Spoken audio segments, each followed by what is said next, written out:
Já chego contando que o ministro Luiz Fux, do Supremo Tribunal Federal, convocou para a próxima terça-feira uma audiência para discutir a dívida do Rio Grande do Sul. É a Janaína Camelo quem chega agora com as informações. Janaína, de que maneira que essa discussão deva ocorrer e quais seriam as soluções, então, apontadas para o Rio Grande do Sul, né, diante do desastre provocado, do prejuízo provocado pela chuva lá? Seja muito bem-vinda. Muito boa tarde, Evandro. Olha só, esse foi um pedido que a OAB do Rio Grande do Sul fez aqui ao Supremo, isso em maio, logo depois aí de toda a tragédia que o Estado viveu, né? E aí esse pedido justifica o seguinte, que a população gaúcha está agora, no momento, numa situação aí de calamidade e chama essa dívida aí de ilegítima e de inconstitucional aí, porque ela também rompe pacto federativo e também rompe aí com o princípio da salvaguarda das gerações futuras.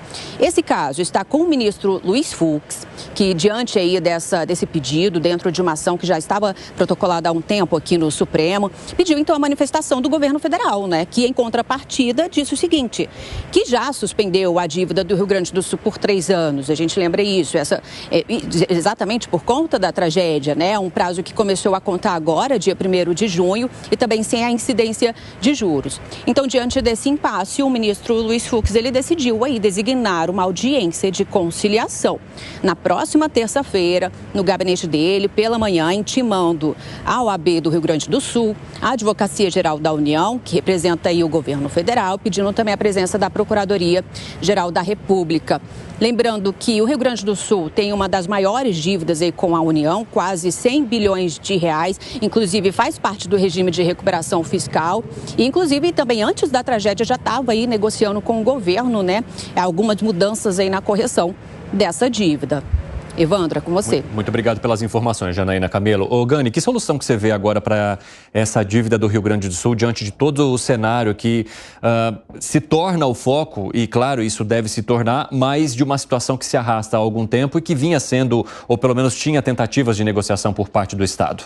Evandro, eu vejo que a solução apresentada inicialmente, se eu não me engano, até pelo próprio Supremo, de um perdão da dívida por 3 anos, alongar esse prazo, eu acho que isso é bastante razoável. Agora, não pode ter um perdão por completo, porque grande parte desta dívida ela não foi contraída agora com todo o desastre do Rio Grande do Sul. É lógico que o desastre impede a capacidade de pagamento no curto prazo, por isso o alongamento do prazo. Agora, boa parte da dívida, Evandro, foi contraída lá atrás. Então, se ocorrer um perdão completo dessa dívida, qual que vai ser a sinalização para todo o país? Opa, eu também quero um perdão da minha dívida, eu também tenho os meus motivos. E aí a gente abriu a porta do inferno, literalmente, porque cada grupo político vai pedir o seu. Eu aproveito que você tocou nesse assunto, Ogani, para trazer também uma outra reunião que deve acontecer. O ministro da Fazenda disse que deve, então, se encontrar com o presidente do Senado, Rodrigo Pacheco, ainda nessa semana, para discutir o projeto sobre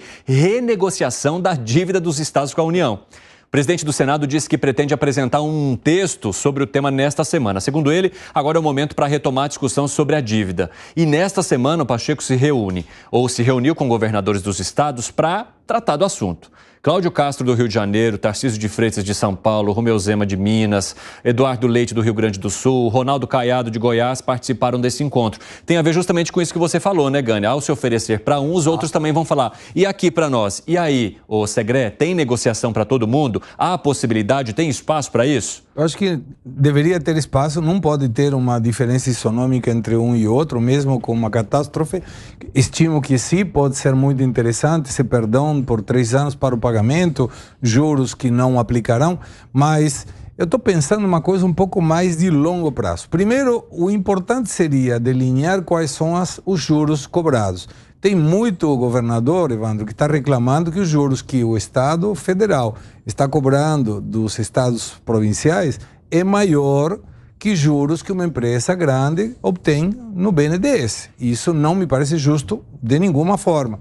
Mas eu acho que se o dia de amanhã, o Brasil, como sociedade, deseja não falar mais desse assunto, deveria ser incorporada na Lei de Responsabilidade Fiscal, que eu acho uma das melhores leis feitas na época pelo Fernando Henrique Cardoso, de colocar, por exemplo, que se você, Evandro, ou eu, algum de nós, da nossa audiência, for eleito prefeito, ou governador, ou presidente da República, ele não pode deixar o país, o Estado ou a sua cidade com uma dívida maior daquela que ele tinha quando ele assumiu. Então, necessariamente, qualquer pessoa que seja escolhido como uma referência do Poder Executivo, ele terá que entregar a sua gestão com uma dívida menor. Então, isso vai obrigar a pessoa, primeiro, a não se endividar mais, a sanear as contas públicas, a buscar não necessariamente o aumento da arrecadação, e sim uma queda do gasto público. Isso vai permitir, o dia de amanhã, uma melhora social para todo mundo. Porque se o governo não gasta, todos os indicadores depois ficam melhor. E seria uma pequena reforma, é uma reforma da responsabilidade fiscal, em que a pessoa tem que devolver o governo com indicadores melhores daquele que ele pegou. E com isso, em 20 anos, talvez, o Brasil, certeza, será outro país. José Maria Trindade, você entende que essa proposta apresentada aqui pelo Segré possa funcionar na discussão com os estados? E a ideia é tão boa que ela já foi aplicada, né? já foi negociada lá atrás. Ele falou da lei de responsabilidade fiscal e eu concordo, Segré. É uma grande lei. Eu, antes desta lei, vi prefeitos com 120% da arrecadação comprometidos com a folha de pagamento. Quer dizer, essa situação, um município com 120% da arrecadação. E a lei de responsabilidade fiscal pune o prefeito que ultrapassar a 70% da arrecadação líquida do município, né? Não pode aumentar a folha. E aí todo mundo fica exprimido ali, e é verdade, tem que ser assim. Essa dívida, ela chega a quase 1 trilhão, ali na faixa de 700 a 800, 740 bilhões de reais em dívida. 90% dessa dívida está em 4 estados, São Paulo, Rio de Janeiro, Rio Grande do Sul e Minas Gerais. Esta é a grande dívida. E qual é a origem? Dívidas estaduais, empréstimos no exterior, que a União era a responsável. Lá no governo Fernando Henrique houve uma unificação. A União assumiu as dívidas externas dos municípios, e a maior parte em bancos estaduais, e aí negociou, os governadores jogaram a dívida para frente, e essa é a ideia. Os governadores atuais querem isso, jogar para frente. Bom, daqui a pouco a gente vai falar um pouco mais sobre essa negociação da dívida dos estados e também da busca de Haddad por déficit zero em 2024.